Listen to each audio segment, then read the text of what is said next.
ஞானானந்தமயம் தேவம் நிர்மலஸ்படிகாக்கிருத்திம் ஆதாரம் சர்வவித்யானாம் ஹயக்ரீவம் உபாஸ்மகே. வணக்கம். ஏஎல்பி ஜோதிடர் உங்கள் லோகநாதன், கோவையிலிருந்து. அட்சய இலக்கண பத்ததி ஜோதிட முறையில் இந்த வீடியோவில் நம்ம பார்க்கக்கூடிய நிகழ்வானது 47 வயதுடைய பெண் ஜாதகர். அவருக்கு அந்த காலகட்டத்தில் கணுக்கால் எலும்பு முறிவு ஏற்படுது. இதை நம்ம எப்படி அட்சய இலக்கண பத்ததி ஜோதிட முறையில் எளிமையாகவும் துல்லியமாகவும் சொல்ல முடியும் அப்படின்றத பார்க்கலாம். ஜாதகர் பிறந்தது மகர லக்னம், விருச்சிக ராசி. 47 வயதிற்குரிய அட்சய லக்னமாக வந்தது மிதுன அட்சய லக்னம். லக்னாதிபதி புதன் பகவான் 1க்கும் 4க்கும் ஆதிபத்தியம் பெற்றவர். அவர் 10ஆம் வீடாகிய மீனத்தில் இருக்கார். அப்போ 11ஆம் வீட்டுக்கு அவர் சாதகமற்ற நிலையில் தான் இருக்கார். 11ஆம் வீடு அப்படின்றது மேச வீடு. இப்போ 11ஆம் வீடை நம்ம ஆய்வு பண்ணுறோம் அப்படின்னா 11ஆம் அதிபதி செவ்வாய் பகவான் இந்த ஜாதகத்தில் மகர வீட்டில் இருக்கார். அப்போ அது எப்படி இருக்குது அப்படின்னா 11க்கும் சாதகமாக இல்லை. அப்போ ஜாதகருக்கும் பார்த்தீங்கன்னா நம்ம மிதுன வீட்டுக்கும் 8ஆம் இடத்துல இருக்குது.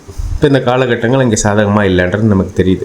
இப்போ இதில் இருக்குது திருவாதிரை போயிட்டுருக்கு. இந்த காலகட்டத்தில் திருவாதிரை அதிபதி ராகு பகவான் அவரும் பார்த்தீங்க அப்படின்னா விருச்சிக வீட்டில் இருக்கிறது அப்படின்றது 11ஆம் வீட்டுக்கு 8ஆம் இடத்துல இருக்குது. இப்போ இதன் மூலமாக நம்ம எளிமையாக சொல்லிடலாம் உங்களுக்கு ஏன் கணுக்கால் முறிவு ஏற்பட்டது அப்படின்னு நம்ம பலன் எளிமையாக சொல்லிட முடியும். இதே போல் உங்களுடைய ஜாதகங்களுக்கும் ஏஎல்பி முறையில் பலன் பார்க்கணும் அப்படின்னா அந்த ஸ்க்ரீனில் தெரிகிற நம்பருக்கு நீங்கள் என்ன தொடர்பு கொள்ளலாம்.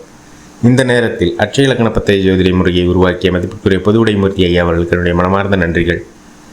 இந்த வீடியோவை பார்த்து கொண்டிருக்கும் நமக்கும் நல்ல சிந்தனை, சூழ்நிலை, வாய்ப்புகள் அமைய எல்லாம் வல்ல இறைவனை வேண்டிட்டு மீண்டும் ஒரு ஏஎல்பி முறையிலான ஜாதக ஆய்வில் உங்களை சந்திக்கும் வரை உங்களிடமிருந்து விடைபெறுகிறேன். நன்றி, வணக்கம்.